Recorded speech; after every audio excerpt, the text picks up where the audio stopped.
Like I mentioned, I recently saw Toy Story 5, and I felt like it would be a good time to do a Witmer critiques on it.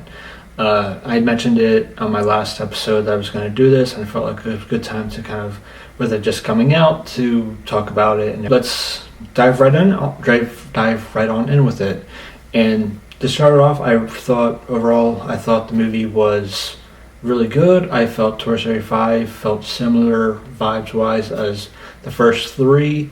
As Toy Story 4, I wasn't the biggest kind of fan of. It was fine. It had its moments, but it didn't have that same feel as the first three kind of movies did. And there were moments in there where I just felt they were unnecessary to the story and just wasn't my favorite sort of thing. But I felt this one with Toy Story 5 was similar to that of the first three.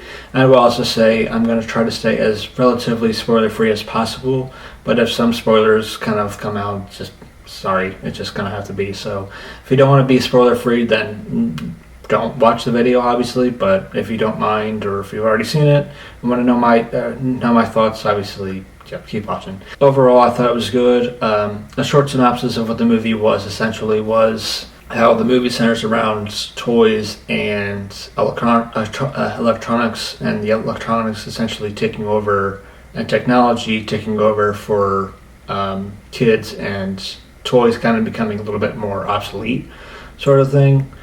And this kind of comes ahead when Bonnie gets a lily pad, a little tablet sort of thing. And essentially what the pad's trying to do and the toys are trying to do is trying to help Bonnie, who's really shy, trying to make friends. And pretty much while the toys and other toys around them are feeling very lost and not sure what to do with this kind of thing, technology seems to be this thing that's like connecting all these kids in the area, playing different games, going chat and sort of thing. So that's one part of the story where you see Bonnie trying to deal with the friends and the toys kind of battling with the technology. The other part of the story kind of focuses on Jessie and her kind of feeling like she's losing Bonnie and having that feeling she had back when she had Emily, and Emily donated her back in Toy Story 2. So these same feelings are kind of coming up again. She feels like this is happening all over again. That happened to her all those kind of years ago. So that, without going into too much detail, is essentially what the story is about. I'll go into a little bit more of stuff in the story that I liked and didn't like, sort of thing. I had to give the movie itself a rating. I'd probably give it overall an 88. I thought it was good, but there are a few moments similar to Toy Story 4 where it just felt kind of unnecessary. The one biggest case of this is one of the other side kind of stories was a bunch of Buzz Lightyear kind of drone sort of toys got washed up in some accident or something, and all these Buzz Lightyears essentially get activated sort of thing.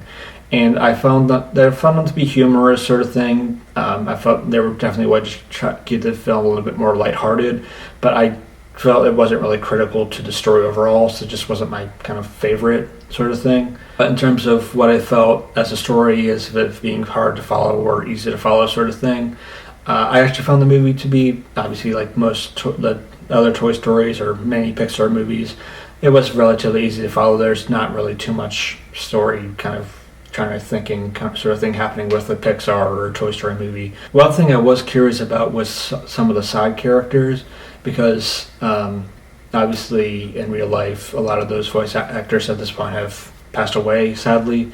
And one of those I was curious about was the Potato Heads, since they have both passed on since Toy Story 4. So I was curious how, and they've brought new voice actors in for them. So I was curious how much time they got in the movie, and how, like, the voice actors themselves, how closely the character sounded in this one versus the other ones.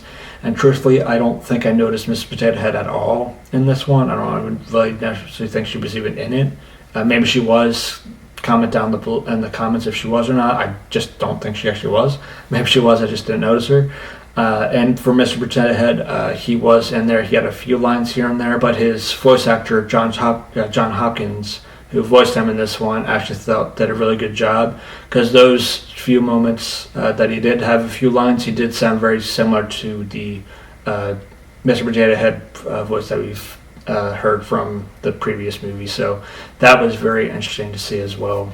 So moving on to the specifics of what I liked versus what I didn't like. Obviously, like I mentioned, I would give the movie an 88. It's definitely good, and similar to the other Toy Story movies in Pixar, it definitely has those emotional moments.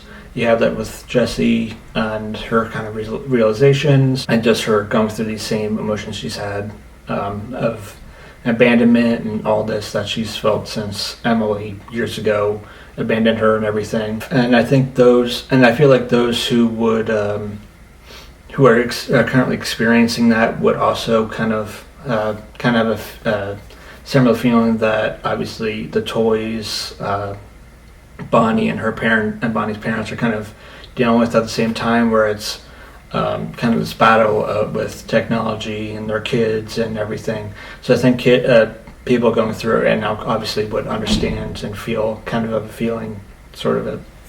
And that's what I also find great with this kind of the Toy Story movies as a whole, is that I feel like, especially if you were in that kind of time frame when those movies came out, it hits home sort of thing. So you kind of feel that way. And Toy Story 5, this is why I say the first three are have the same kind of feel to that. With this one, that's why I kind of feel that way.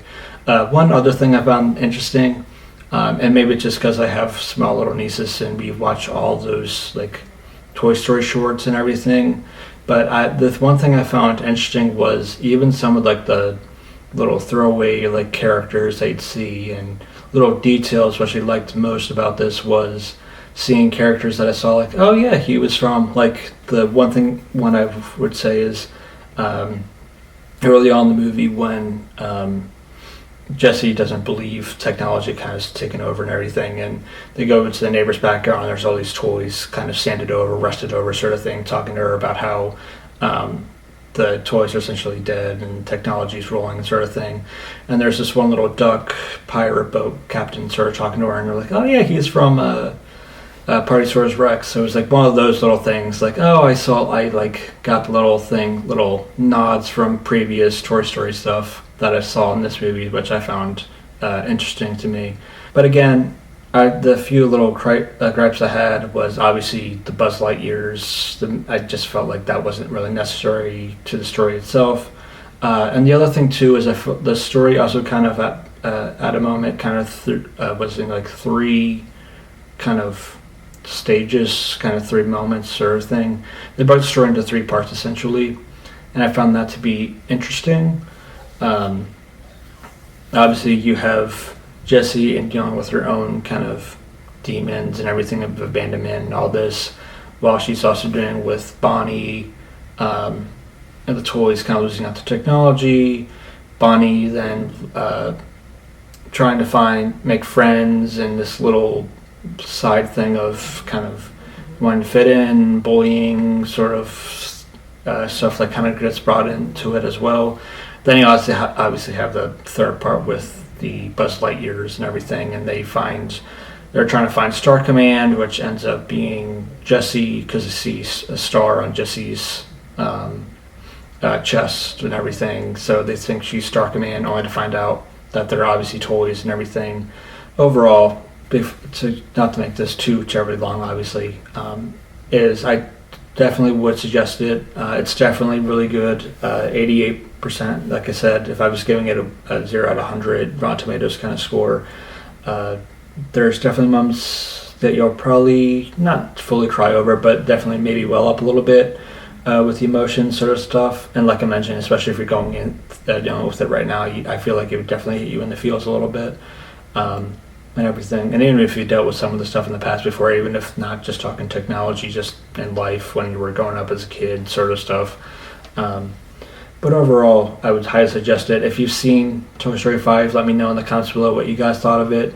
Where would you put it in your rating? And how would you rank the Toy Story movies right now? So with me, I would probably say Toy Story 3 is the best, then the original Toy Story, then it'd probably be Toy Story 2, then this one, Toy Story 5, and then Toy Story 4 would be my rating. So with all that, that's all I really got in terms of the review on Toy Story 5.